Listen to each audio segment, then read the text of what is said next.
We are at the beginning of an 18-year campaign. This is just the start. We have many other projects that are going to have an even greater impact on the culture. Projects I can't tell you the details of yet because their impact, a large part of which, is dependent on secrecy. In fact, we had to sit on this project of the new abortion caravan for 9 months before we went public with what we were doing in order to lay the foundation to get ready to execute this tour.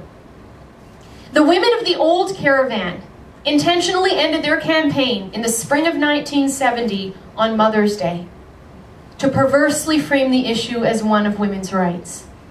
We intentionally ended our campaign in Ottawa on the Canada Day weekend to correctly frame this issue as one of human rights.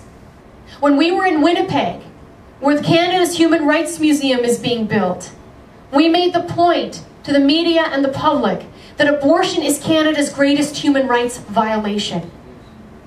That our charter says everyone has a right to life, and therefore we need to protect the preborn's charter right to life as much as we protect our own charter right to life.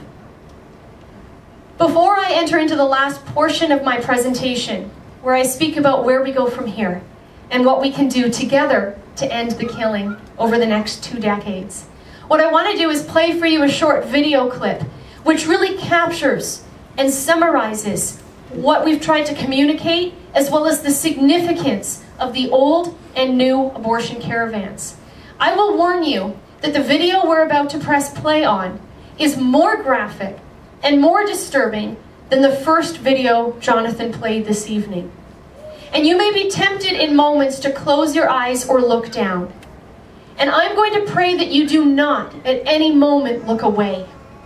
Because as our American director Greg Cunningham has said, if we can't face this, we can't fight it. And there are a whole lot of people in our churches, in our families, in our workplaces, who aren't fighting what you've seen and you're about to see, precisely because they haven't faced it.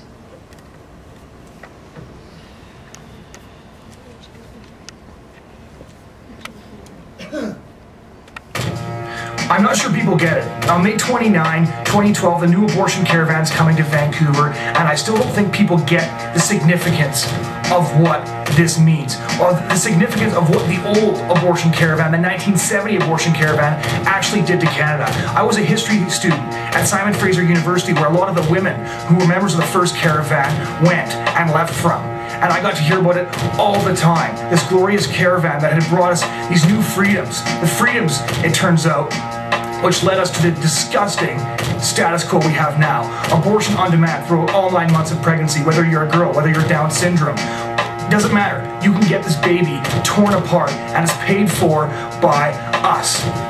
We're the survivor generation now. We look around us and we see 1/4 of our generation laid waste. There's friends we're never going to get to meet. There's brothers and sisters we're never going to get to meet. There's partners we're never going to get to meet. Because the women of the first abortion caravan, who declared themselves furious women, succeeded. And in 1988, all abortion laws were repealed. And we now see the results of their fury, and it's a huge mass grave containing 3 million tiny preborn corpses, and the number keeps climbing.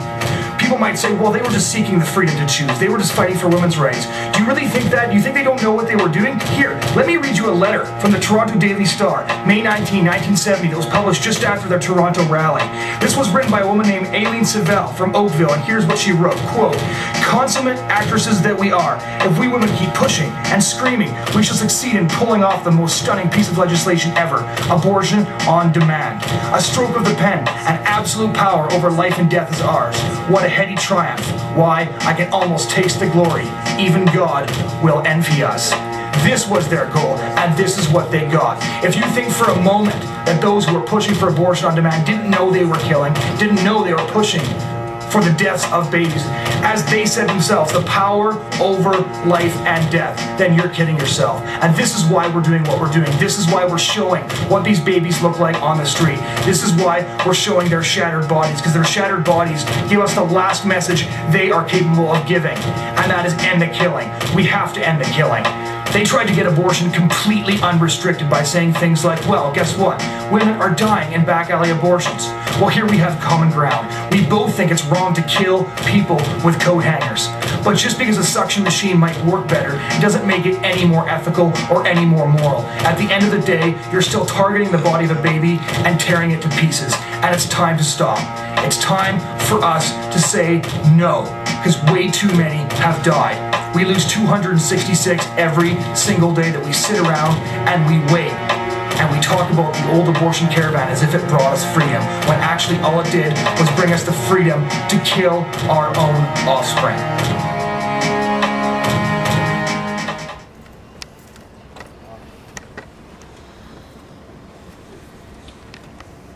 If we can't face it, we can't fight it. And that is why we are determined over the next 18 years to make Canadians across the country face the killing, so that they fight the killing, so we can end the killing. But let me tell you, we could end this in much less time than 18 years. We at CCBR are a non-sectarian organization. We believe the case can be made against abortion from a human rights perspective. Yet we recognize that there are many churches and religious institutions which hold a pro-life perspective. Across our country are Christian churches, Catholic, Protestant, Evangelical, Reformed, this body of Christ, which has the power to end this in much less time than 18 years. And yet it's not happening. It is time that we get on our knees and beg God to break our hearts for what breaks His. But people are not doing that because they haven't been faced with it. The number of people filling our churches who are doctors, who are nurses, who are social workers, who are pharmacists, who are teachers, who are politicians, who have wealth. This is the power structure we need to end the killing overnight, and we're not ending it because it is hidden. And that is why we are rising up as survivors of a generation that have only known legal abortion, to ask you to work with us to open the casket on this slaughter. When each of you came in, there would have been a card on the seat that you sat down on. If you could just raise that card up so I know that you have one. I'm seeing cards in the room, excellent. In front of you, in the seat in front of you, there is a pen in that chair in front of you. And if you could, at this moment, I ask that you fill out the card with the pen, and if you need a card, please just raise your hand and one of our team members will bring one of these cards to you. This is your way of staying in touch with us and our way of staying in touch with you. And the good news is it's not forever, it's just for 18 years. Now, having said that, you might consider us likable people as we consider you likable people, so maybe it actually is better news that we can stay in touch longer than 18 years. But the point is, we hope we don't have to stay in touch with you regarding fighting abortion for that long, because again, we exist to put our organization out of existence. As you fill out this card, there are two boxes. One, it gives you an opportunity to express an interest in volunteering. If you want to try these projects, you want to go for a walk to keep your heart healthy and drop off pro-life postcards in people's mailboxes as you do it, that's by checking this box, we can communicate with you about how to do that. Also locally, there's young pro-life people in Ottawa who are regularly standing on the streets with our signs. Amanda Walsh is here tonight. Just raise your hand or just stand up there. So Amanda is someone that we're going to plug you into locally if you want to witness with the sign. So by filling out this card in its entirety with your email address, we can let you know about local activities, including an upcoming training barbecue that they're going to have. The other thing this card allows you to do is express interest in financially supporting the work that we're doing. Some of you may say, well, I can't be on the front lines with you. And we recognize not everyone should be driving a truck, and not everyone can necessarily participate in what we're doing directly, but you can help us indirectly by financially supporting our efforts. You saw an incredible team of 19, actually our team is over 20 in terms of traveling with us on this tour, but 19 are full-time staff.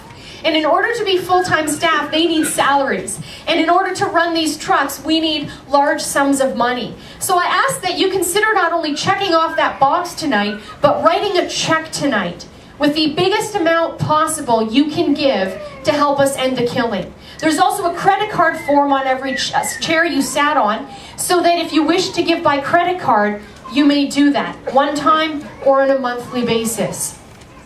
As you consider financially supporting our work, I'd like to tell you about a wealthy businessman who was very impressed with the work of another social reformer.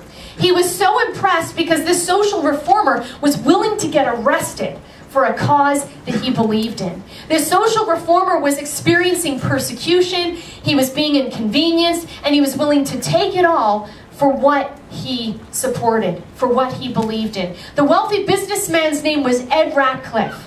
And the social reformer he was inspired by was Dr. Henry Morgentaler. In the 70s, Ratcliffe kept writing large checks to Morgentaler and his cause. And Ratcliffe said Morgentaler and his friends should not have to be constantly fundraising. Why? Because if they're constantly fundraising, then they're not doing the work to advance a woman's right to abortion. So Ratcliffe said, if I can write the checks to fund an organized group working flat out and full time to advance a woman's right to abortion, I'll do it. So the question we're left with tonight is this: are we as determined to save babies as Ed Ratcliffe was to kill them? Are we as determined to save babies as Ed Ratcliffe was to kill them? Our current annual budget is $500,000. In the next 12 months, it's $1 million. And if we're to end the killing in our lifetime, it's only going to go up. And I ask that you think about the most sacrificial gift you can give, and for some that may be $10, but for others that may be $1,000 or $100,000 or more. All I ask is that you give until it hurts. Because when we give until it hurts, we show the depth of our love. And there's a team of 19 young people willing to lay down their lives and their futures, giving it to a cause for children they've never met. And I ask that you financially support what we're doing so that together we truly can achieve our vision for an abortion-free Canada. And so I'd like to leave you with the words of a great social reformer from a social reform movement Jonathan highlighted this evening. And that is the civil rights movement and their great leader, the Dr. Martin Luther King Jr. In his letter from Birmingham jail, Dr. King writes about the fight that he faced. And his words very much can apply to the fight we're in. And Dr. King once said, like a boil that can never be cured so long as it is covered up, but must be opened with all its pus-flowing ugliness to the natural medicines of air and light, so too injustice must be exposed, with all the tension its exposure creates, to the light of human conscience and the air of national opinion, before it can be cured. And that's the good news. It can be cured. And it will be cured in our lifetime. Thank you very much.